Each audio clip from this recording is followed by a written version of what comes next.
To develop your film at home, you're going to need 4 things. 1, the roll of film. 2, a pair of scissors. 3, can opener.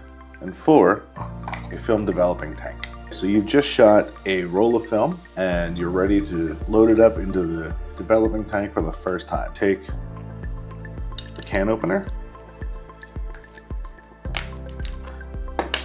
remove the film, cut off the leader. We take the jobo reel and then we find the leader, feed that in. We gently reel the film on, then we snip the end.